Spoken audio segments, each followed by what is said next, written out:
Hello everyone, welcome to Analog IAS current affair analysis for 1st October 2020, and these are the articles we'll be dealing today. The first article for the day is taken from the Hindu and it is titled Time to Shift Focus to the Maritime Sphere. So in this article we'll be talking about the need for a maritime strategy or naval power to enhance itself and its status in the global hegemony, especially in the context of India. The reason why the author believes that we have to shift our focus from the land based to the naval based strategy is because if we take a look at the two front war, that is, we are fighting with both Pakistan and China. So the emphasis on land boundaries has not yielded greater strategic significance. So if you take a look at the present context, we can definitely say that it is imperative for the government to spend on border infrastructure and definitely engage in continental based or land based strategy to handle this boundary crisis.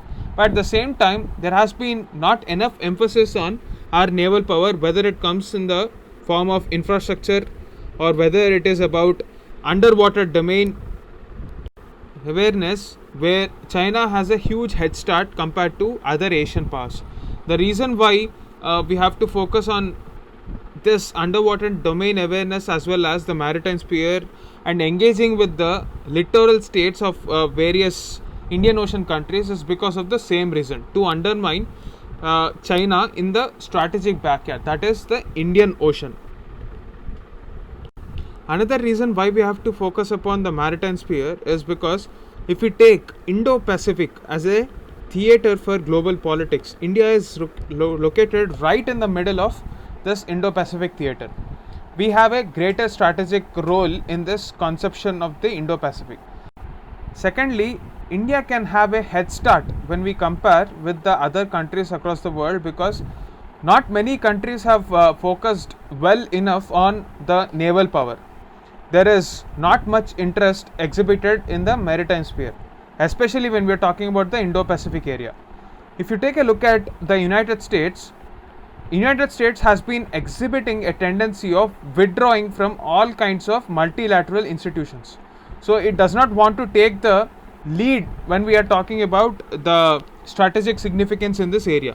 So India has a clear advantage given the fact that China is antagonistic to any sort of dominance in this region.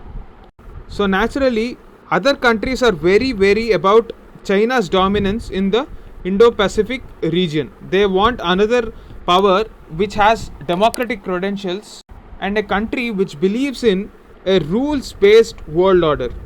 There can be no other country better placed than India in this context. Right now, the seriousness with which Indian administration is taking Indo-Pacific region is not so high.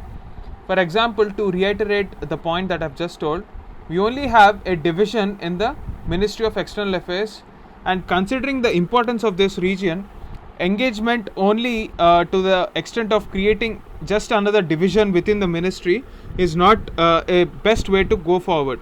So we need to engage more and create more workforce in this division. It is quite possible that we have an entire department to handle this Indo-Pacific region somewhere down the line in the future. Therefore, not just on capacity building terms but also in the importance of strategy, Indo-Pacific should be given a bigger role. And when we are talking about the Indo-Pacific role, the rules should be based centered on the maritime sphere rather than the boundary sphere, because it is quite an obvious choice given the fact that a majority of the area under Indo-Pacific comes under sea. That is the gist of this article. The second article for the day is taken from the Indian Express and it is titled about 3 reforms. So what is the context of this article? So basically there has been a lot of uproar against the farm bills, and the author says that change is a form of hope. If we take a look at the governance structures, whether it is in the agricultural sector or education sector, there are two sides to this: supply side and the demand side. So when we're talking about the supply side, we're talking about farmers. When we're talking about the demand side, we're talking about the consumers. Similarly, when we're talking about agriculture, the supply side includes educational institutions and the demand side includes the students who are willing to pay for the educational services that they get from institutions. Now, if we take a look at the kind of governance that has ensued since independence, in the agricultural sector, neither the farmers nor the consumers were actually benefited. It is actually the middlemen who were benefited. Similarly, when we are talking about the educational sector, the kind of policies were not in tune with the demand. That is, there has been a lot of uproar against the kind of curriculum that we provide, and the skills imparted in our education system are not suitable for employability. And similarly, when we're talking about the supply side, the kind of educational institutions that came up actually did not have support from the government because of lot of compliance issues. So the kind of governance structures that we are witnessing today are pro regulatory bodies and block education offices. So the article writer proposes that we cannot regret the change and at the same time also say that we should have some change. That is the kind of argument we are witnessing with respect to agriculture. In this article, the writer uses the example of Dadabhai Naoroji's life story and how we can learn certain lessons for reforming the dysfunctional regimes. So he has three cues for policy reform in the present times. Firstly, when we are talking about Dadabhai Naoroji, his most significant contribution was the drain theory, which was based on evidence. So in this present times, we have to go by evidence for any sort of policy change. The second lesson we have to take from Dadabhai Naoroji is the fine balance that he brought when he was dealing both with the radicals as well as the moderates. He was taking the middle path. Balance is the key to find acceptance when we are carrying out certain reforms and bringing out new changes to the existing regime. The third one is openness. In the present times, if you take a look at the discourse on agriculture, everyone agrees that market reforms are very much needed, labor reforms are very much needed, but they don't have the kind of guts and openness to accept, and they always look at the reforms taken up with some sort of a skepticism. That is not needed. Naoroji became a very important figure in the late 1800s because of the aggressive stance that he took with respect to reforms. If you take a look at the problem in agriculture right now, we have a sort of a minority rule. So there have been a lot of reports which say that just 6% of the farmers are actually utilizing the benefits of MSP. This MSP benefits are mainly available to those farmers who are already rich in the states like Punjab, Haryana. But what about the 86% of the small and marginal farmers who don't have the kind of support from MSP? Because 6% of the farmers is a very minuscule amount. We also have to ask ourselves whether we have the kind of money to procure all the 23 MSP crops directly from the government side. We don't have that. So it is an imperative that private sector definitely comes into the picture. Now, why will a private sector player invest in a sector which is so heavily regulated and there is no guaranteed returns? It is therefore in this context we need Essential Commodities Act and contract farming and other sort of changes in laws which also necessitated that APMCs be deregulated. Now, all the concerns expressed by the farmers are very much true, but at the same time we also have to ensure the reality that we need private sector for a revival in agriculture. We cannot expect the MSP regime to coexist with private sector at the same time. So the free market economy should always lead to a better welfarist approach and better discovery of prices for the farmers, and it is the middlemen who are actually benefiting in this context. So therefore the reforms that are being brought out right now are a step in the right direction. Now this should be followed up by certain other reforms also. When we are talking about labor reforms, the most significant one amongst them is social security. What happens to a private sector employee who retires at the age of 60 without any job and without any social security? There is no pension, there is no PF. What happens to that kind of a person. Unfortunately, in our country, the percentage of the workforce in informal sector is almost 90%. So it is roughly taken as the same amount of number of people, that is 90% of the workforce, do not have any kinds of social security that is very meaningful.